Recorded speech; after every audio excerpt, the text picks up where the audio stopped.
আসসালামু আলাইকুম রহমতুল্লাহ। ঘিয়ের রাজধানী পাবনা থেকে আমি কথা বলছি মোহাম্মদ আতিকুর রহমান অমিরাজ। আমাদের বাড়িতে ঘি প্রস্তুত করা হচ্ছে। সেই সকালবেলা গিয়েছিলাম দুধ সংগ্রহ করা থেকে শুরু করে দুধ থেকে ক্রিম সেপারেশন করে দাঁড়িয়ে থেকে ক্রিম সেপারেশন করে এনে এরপরে জুম্মার নামাজ পর পর্যন্ত অপেক্ষা করলাম। জুম্মার নামাজ শেষ হলো, তারপরে ক্রিম চুলায় তুলে দিলাম। তারপরে রান্না হচ্ছে, জাল হচ্ছে। সাদা ক্রিম জাল হতে হতে হতে হতে আস্তে আস্তে সোনালী কালারের রূপ নিয়েছে।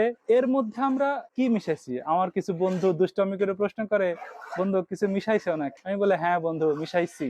এর মধ্যে আছে ভালোবাসা, আছে বিশ্বাস, আছে ভক্তি, আছে স্নেহ, মমতা। আমাদের এই ঘিয়ের রাজধানী পাবনায় অসংখ্য দক্ষ এই কারিগর রয়েছে ঘি বানানোর। এই কারিগরদের সহযোগিতায় আমরা ঘি প্রস্তুত করে থাকি আপনাদের জন্য। আমাদের উদ্দেশ্য খাঁটি ঘি বলতে যা বোঝায় একদম বিশুদ্ধ, একদম খাঁটি, একদম অর্গানিক বিশুদ্ধ, দুঃখিত অর্গানিক হবে না, একদম বিশুদ্ধ খাঁটি ঘিটা আপনাদের কাছে খাওয়ানো। আপনারা 50 টাকা 100 টাকা বেশি দিয়ে আমাদের থেকে ঘি কিনে খাবেন, আমরা আপনাদের কাছে ঘি বিক্রি করব এবং আমরা নিজেরাও খাই। তো এই কারণে যদি বিশুদ্ধ খাঁটি ঘি খেতে চান তাহলে অবশ্যই ঘ্রাণী ব্র্যান্ডের এই ঘি আপনারা খেয়ে দেখবেন। আমি পাবনায় বসবাস করি এবং পাবনা থেকেই আপনাদের জন্য এই ঘি সরবরাহ করে থাকি। পাবনাতে ঘি এর কারবার করাটা সহজ, কারণ প্রচুর গরু রয়েছে এবং প্রচুর দুধ উৎপাদন হয়। তাই আপনাদের জন্য খাঁটি এবং বিশুদ্ধ